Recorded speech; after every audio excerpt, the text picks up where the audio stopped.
O tornado na região oeste, moradores atingidos terão direito a sacar o FGTS a partir dessa semana. Os recursos vão ajudar na reconstrução das casas destruídas. 100 quilômetros de distância, morador do interior de Luzerna, no meio oeste, diz ter encontrado uma fotografia trazida pelo tornado que atingiu Xanxerê. Punição por falha no sistema. A operadora TIM vai ter que ressarcir usuários de Santa Catarina que ficaram sem sinal no dia 18 de abril. Serviços suspensos, atraso no repasse de verbas do governo federal paralisa a obra da Ponte Anita Garibaldi em Laguna. Mesmo com 98% da estrutura pronta, ainda não há data oficial para a inauguração. E ainda susto e prejuízo. Explosão causada por vazamento de gás em uma igreja assustou moradores de Navegantes. E no esporte, final do campeonato catarinense pode ter novos rumos. Uma denúncia de relação irregular de jogador pode tirar pontos do Joinville. O Band Cidade desta terça-feira já está no ar.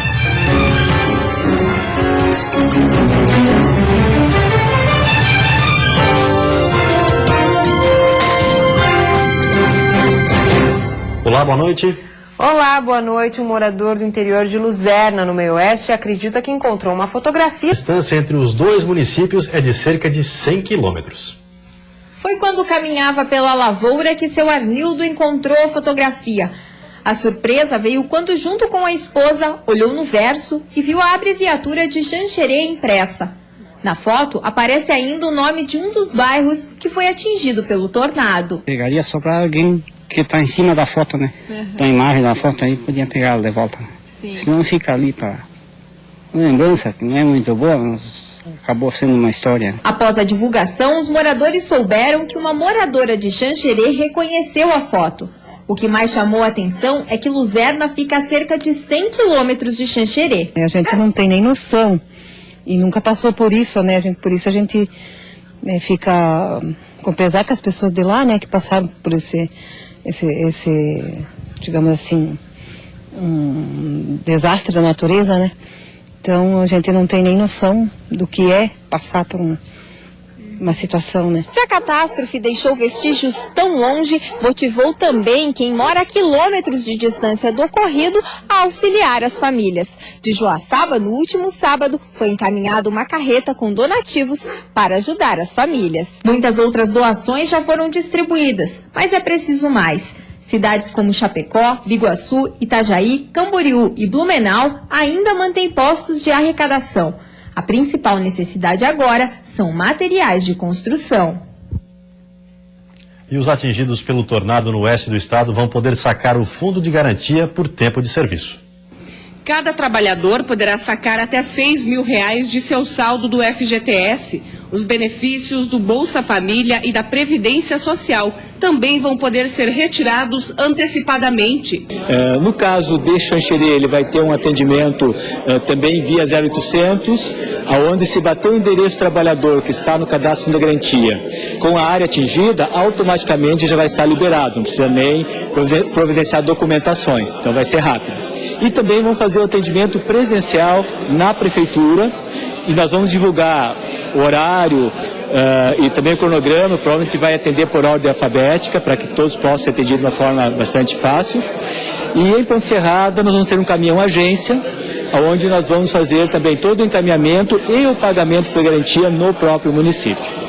A Defesa Civil deverá encaminhar um relatório para a Caixa Econômica Federal informando as regiões atingidas e de acordo com o superintendente regional da Caixa. Após encaminhar os documentos, as famílias afetadas vão poder receber o benefício em até 5 dias úteis. A carteira de trabalho, se tiver aqui onde consta o contrato de trabalho. Se não tiver carteira, porque perdeu, enfim, na situação toda, nós também pesquisamos sistemas, né, pelo CPF da pessoa, para encontrar que contas que ela tem. Então é importante dizer que a liberação é por conta.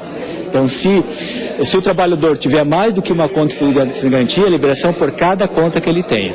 Em visita ao oeste catarinense, a presidente Dilma Rousseff anunciou a liberação de R$5,8 milhões para a reconstrução de casas e empresas nos municípios de Xanxerê e Ponte Serrada. Uma das verbas liberadas pelo governo federal de R$3 milhões será usada para reconstruir esse ginásio que ficou totalmente destruído. As obras devem iniciar nos próximos dias. No oeste do estado, o clima é de reconstrução. Os ventos de mais de 200 km por hora que atingiram Xanxerê e Ponte Serrada deixaram mais de 5 mil pessoas desalojadas, 614 desabrigadas, 2.568 residências e empresas tiveram algum tipo de dano, 120 pessoas foram encaminhadas para hospitais da região e 2 morreram. O prejuízo está estimado em 100 milhões de reais. A quarta-feira vai ser de nevoeiros ao amanhecer na região oeste e chuva isolada no litoral, Vale do Itajaí e Planalto Serrano. Temperatura mais baixa, mínima de 6 graus na Serra e máxima de 24 no oeste do estado. No Planalto Norte, mínima de 12 e máxima de 19 graus. No Vale do Itajaí, Grande Florianópolis e Sul, máxima de 21. E no litoral norte, mínima de 12 e máxima de 22 graus. E está sendo realizado hoje o júri do jovem acusado de matar um empresário de 60 anos atropelado em Lages. Júlio Otávio Búrigo, vulgo Nescau, de 24 anos, está sendo julgado nesse momento no Fórum de Lages. Ele é acusado de matar atropelado o empresário Fernando Lete, de 60 anos, em março do ano passado, num posto de combustível. O júri é popular e 7 jurados vão decidir o futuro do réu. A acusação da qual ele restou pronunciado é homicídio duplamente qualificado, pelo motivo fútil e pela surpresa, e com a circunstância agravadora pelo fato de a vítima ser maior de 60 anos. Em caso de condenação, a pena dele varia de 12 a 30 anos. Júlio está detido no Presídio Regional de Lages desde o dia do crime. Na época, o caso chamou atenção pela forma que ocorreu. Tudo teria começado na parte interna do posto de combustível. Câmeras de segurança gravaram a briga de Fernando Lete e Júlio. Segundo testemunhas, os dois teriam discutido. Depois, na parte de fora do estabelecimento, Júlio entra no carro e atropela a vítima, que chegou a ser encaminhada ao hospital, mas não resistiu aos ferimentos. Para a defesa do acusado, o atropelamento não teria sido de forma proposital. Meu cliente, em momento algum, teve a intenção de cometer o homicídio. Ele não teve. Ele não tem a visão da vítima, do Nando, no momento em que ele se choca. Ele não tem essa visão. A previsão é que a sentença saia perto da meia-noite, já que além das provas audiovisuais, 10 testemunhas de defesa e acusação devem dar depoimentos sobre o caso. O júri está sendo acompanhado pelos familiares da vítima, que esperam justiça. Se tiver justiça, né, ele vai ter a penalidade máxima, né, porque foi um crime premeditado. E o Nando era uma pessoa que nunca se envolveu com briga, nada. E a seguir, vazamento de gás de cozinha causa explosão em Navegantes. E ainda, transporte de cargas tóxicas pode ser proibido na Serra Dona Francisca, no litoral norte.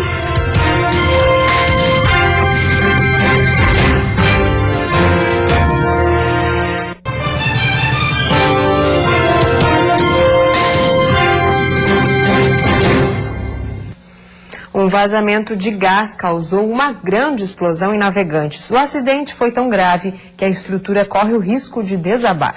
Era por volta das 8 horas da manhã quando os vizinhos ouviram um forte estouro. Seu Geraldo, que mora a 2 casas onde aconteceu o acidente, estava abrindo a porta e ouviu o barulho. Os vidros da casa dele estilhaçaram e parte do forro caiu. Pensava que era assim até uma bomba, coisa.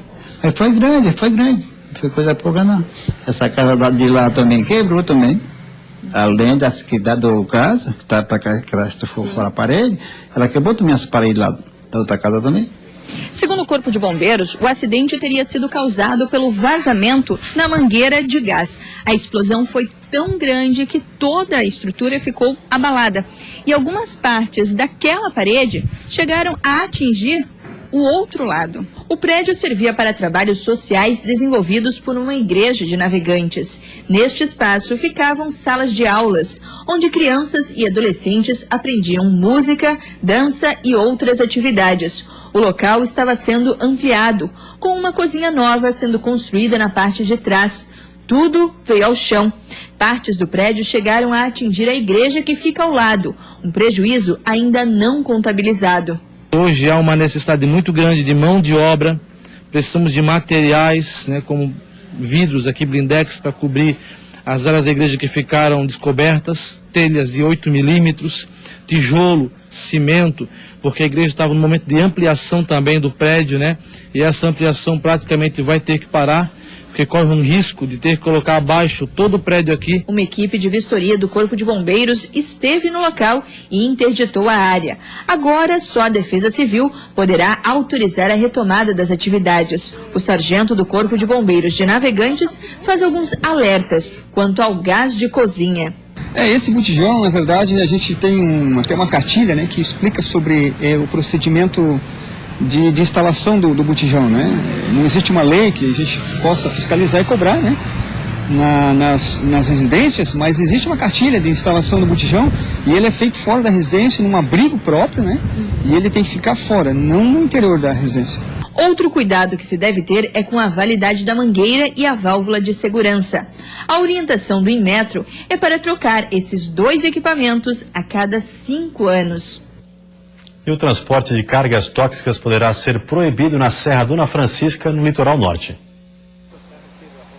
A Serra Dona Francisca voltou a ser a pauta principal do Comitê de Segurança da Regional de Joinville. Em debate estava a proibição do tráfego de veículos que transportam cargas tóxicas no trecho da rodovia estadual. Classificada como área de preservação permanente, é justamente no pé da serra que está a estação de tratamento de água do rio Cubatão, responsável por abastecer 70% dos consumidores de Joinville. Um acidente, como alguns que já aconteceram com o derramamento de óleo, pode comprometer o abastecimento, segundo o alerta do secretário de Meio Ambiente. Se a gente tiver uma contaminação de proporções consideráveis, a companhia vai necessitar de 30 a 60 dias para trocar os filtros e descontaminar todo o sistema. Os senhores imaginem o prejuízo para a cidade de Joinville se a gente tiver que fechar as torneiras por 30 a 60 dias. Seria o caos? É o caos, eu não tenho a menor dúvida. Como a rodovia estadual, autoridades locais buscam apoio de órgãos catarinenses. O presidente do DEINFRA esteve na mesa de debate e manifestou apoio à proibição. Eu, na qualidade de presidente do DEINFRA, vejo sim viável e importante esse projeto. Projeto de lei que formaliza essa proibição, criado pelo deputado Darcy de Matos, já tramita em Florianópolis. A proposta está na Comissão de Justiça da Assembleia Legislativa de Santa Catarina e vai passar ainda pelas comissões de Transporte e Serviço Público e de Meio Ambiente. O deputado, autor do projeto, vai pedir à Casa o regime de urgência. Já existem precedentes no Rio Grande do Sul, São Paulo e Paraná, e o projeto tem fundamento legal e tem muito mérito. É um projeto radical, nós queremos e vamos, se Deus quiser, proibir o tráfego de caminhões com cargas tóxicas na Serra Dona Francisca. Começaram finalmente em Biguaçu as obras do trecho norte do contorno viário da Grande Florianópolis. A licença ambiental para o trecho norte foi liberada no mês passado. A montagem do canteiro e a preparação do terreno iniciaram ontem e a expectativa é que os trabalhos fiquem prontos em até 3 anos. A obra é dividida em 3 lotes de serviços. Biguaçu é o segundo trecho do projeto. Em São José, no trecho intermediário, metade da obra já foi feita. Mas em Palhoça, no trecho sul, o entrave continua. A polêmica gira em torno do apelo por mudanças no traçado solicitadas em audiências públicas e também em relação às desapropriações que devem ser feitas na área. O contorno viário terá cerca de 50 quilômetros de pista dupla, 6 trevos, 22 passagens em desnível, 3 viadutos, 12 pontes e 8 túneis. E o Departamento Nacional de Infraestrutura e Transportes, o DENIT, confirmou agora à tarde a paralisação das obras na ponte Anita Garibaldi, em Laguna. O motivo, de acordo com o órgão, é a falta de repasse de recursos do governo federal. Em nota, o Ministério dos Transportes disse que aguarda a publicação de decreto com a programação orçamentária. Só assim será definida a destinação do orçamento 2015. Com 98% da estrutura concluída, a maior ponte de Santa Catarina deveria ser entregue no início do mês que vem. Mas o impasse, ainda não há oficialmente uma nova data para que isso aconteça. E depois do intervalo tem futebol. No tapetão, Justiça Desportiva pode tirar pontos Joinville por relação irregular de jogador. E dentro de campo, os preparativos dos dois...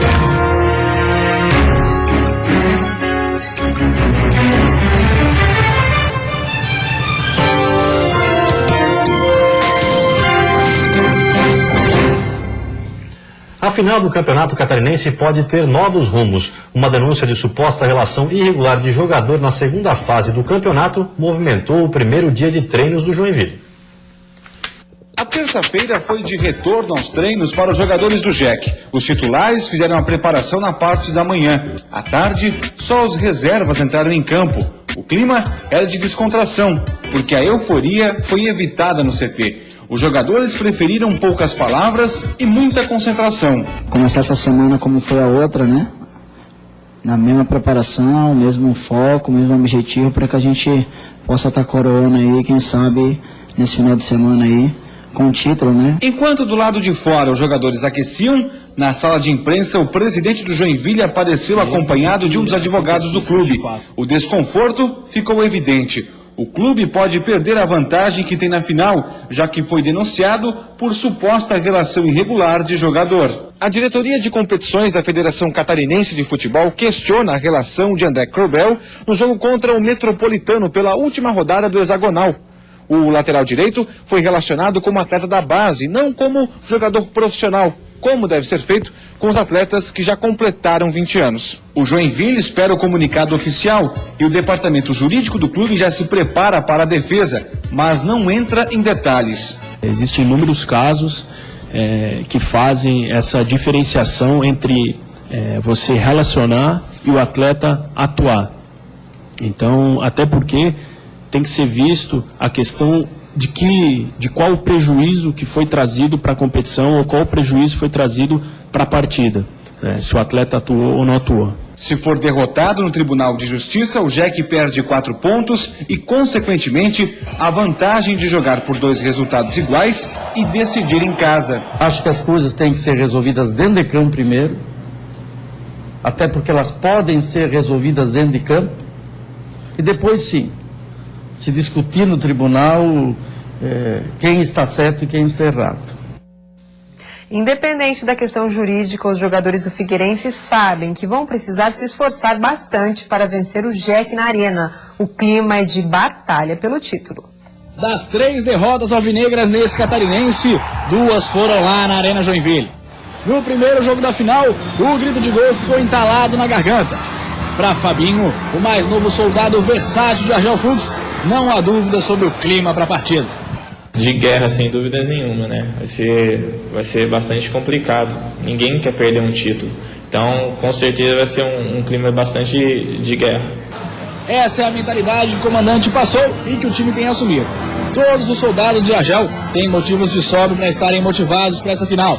Mas essas palavras de incentivo devem dar ainda mais garra para Fabinho. O Fabinho fez uma partida que parece que já está anos jogando aqui de lateral direito no Figueira. E o Fabinho foi um jogador meu, jogou comigo lá no América de Natal, jogou de volante, jogou de lateral, é um jogador dinâmico, né? E o treinador, a tamanha importância que ele é para dentro da nossa equipe, a gente tem que achar um lugar para o Fabinho, essa é a verdade, né? Porque o Fabinho não pode ficar de fora do time titular do Figueirense. Mas será que o soldado Fabinho se sente bem nessa função? Ainda mais para disputar a batalha final com esse peso? Eu sou volante de origem, né? É claro que eu tenho mais facilidade de jogar como volante, mas como a Argel me conhece as minhas características, eu estou aqui para ajudar o Figueirense, ajudar o grupo, independente da posição, da função que eu venha fazendo. Se eu for útil para o grupo, eu estou aí presente para poder ajudar. Se o importante é ser titular, agora é pensar em título. Para Argel, para Fabinho e para o grupo, a vantagem do JEC é mínima. E como estratégia de guerra, a melhor tática é jogar a pressão da torcida tricolor contra o próprio Joinville. E a seguir, greve dos servidores do Judiciário. O Tribunal de Justiça suspende prazos processuais em Santa Catarina. E ainda falhas no sinal. O operador TIM vai ter que indenizar usuários que ficaram sem o serviço no dia 18 de abril no estado.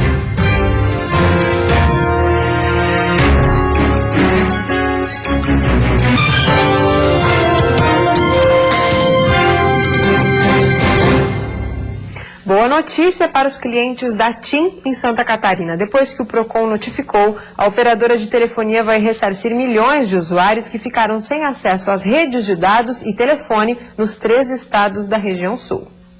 Na semana passada, órgãos de defesa do consumidor em Florianópolis notificaram a TIM na capital. Logo depois, o PROCON estadual cobrou providências em todo o estado. Em resposta, a operadora de telefonia informou que vai ressarcir os clientes pelos prejuízos causados no dia 18 de abril. Na justificativa, a TIM informou que um concentrador de transmissão, localizado na estação do operador em São José, foi afetado pela falta de energia elétrica. As baterias foram utilizadas durante a manutenção da Celesc, mas o gerador não funcionou. Por isso, milhares de pessoas ficaram sem acesso à telefonia e internet móveis em Santa Catarina, Paraná e Rio Grande do Sul por quase 4 horas. O código determina que as empresas que prestam serviço de concessão, permissão ou qualquer outro, elas têm que prestar um serviço de qualidade, adequado e os essenciais que eles sejam contínuos. Ao PROCON de Santa Catarina, a TIM garantiu que vai conceder recarga para os clientes pré-pagos afetados e creditar saldo nas faturas dos clientes que possuem a modalidade pós-pago. O ressarcimento deve acontecer em 30 e 60 dias e será informado ao consumidor. Posterior a isso, eles vão nos apresentar uma amostragem dos procedimentos feitos, das cópias de faturas que como foram pagas e de CMS encaminhado para os usuários repondo esses créditos. Para a diretora do PROCON estadual, a compensação oferecida pela empresa foi considerada positiva, embora a TIM ainda vá investigar quantos foram os consumidores atingidos e quais as quantias proporcionais a serem pagas. Segundo a assessoria da empresa TIM, aos usuários pré-pagos será enviado um SMS com o valor inserido. Já os usuários pós-pago terão creditado o valor em suas faturas. A empresa lamenta eventual transtorno e reitera que investe constantemente na melhoria da qualidade dos serviços. E o Tribunal de Justiça suspendeu prazos de processos nas comarcas do estado devido à greve. Pelo menos 14 cidades catarinenses, entre elas Florianópolis, que tiveram os fóruns prejudicados pela paralisação, estão incluídas na lista do Tribunal de Justiça de Santa Catarina e terão os prazos processuais suspensos. Segundo o Sindicato dos Servidores do Poder Judiciário de Santa Catarina, 75% da categoria aderiu à greve no estado, mas alega que serviços considerados emergenciais, que incluem pensão alimentícia, violência contra a mulher e apreensões de menores, estão sendo atendidos. Com a paralisação, a OAB criou um mapa virtual para divulgar a situação dos fóruns no estado e solicitou que a medida seja estendida a todas as comarcas até o fim da greve. A Assembleia Legislativa lançou hoje a campanha Santa Catarina, Gente que Faz a Diferença. O Brasil e o mundo vivem um período de visível crise, momento em que a economia se retrai e novos investimentos ficam cada vez mais escassos. Mesmo assim, o estado de Santa Catarina consegue driblar as dificuldades e apresentar saldos positivos, muitas vezes acima da média nacional. Um exemplo é a geração de empregos. Somente no mês de março, quase 4.000 postos de trabalho foram criados por aqui. A agroindústria também apresenta bons resultados. O estado vai receber o certificado de área livre da peste suína sem vacinação no dia 28 de maio. O Produto Interno Bruto destaca o estado como o mais autônomo do país.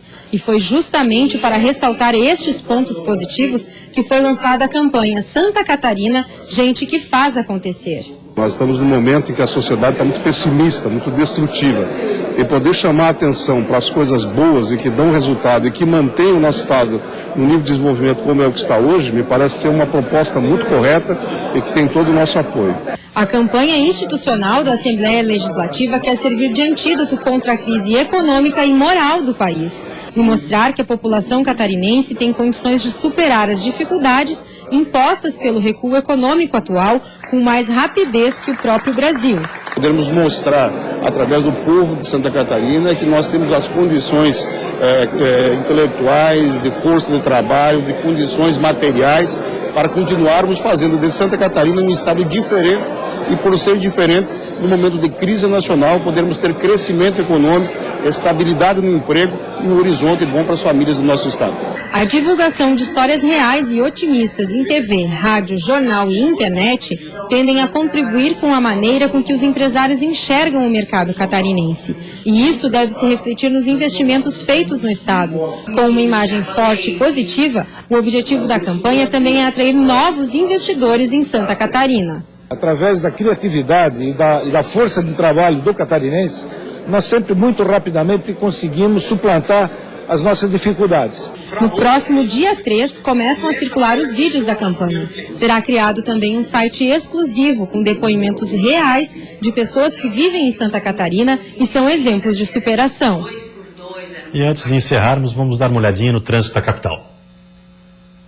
Aí você acompanha imagens ao vivo das pontes Colombo Salles e Pedro Ivo Campos. Movimento intenso nos dois sentidos, praticamente parado para quem deixa a ilha de Santa Catarina, exigindo paciência do motorista. Agora em Florianópolis, 23 graus. E vem aí o Jornal da Band. Uma ótima noite para você e até amanhã. Boa noite, até amanhã.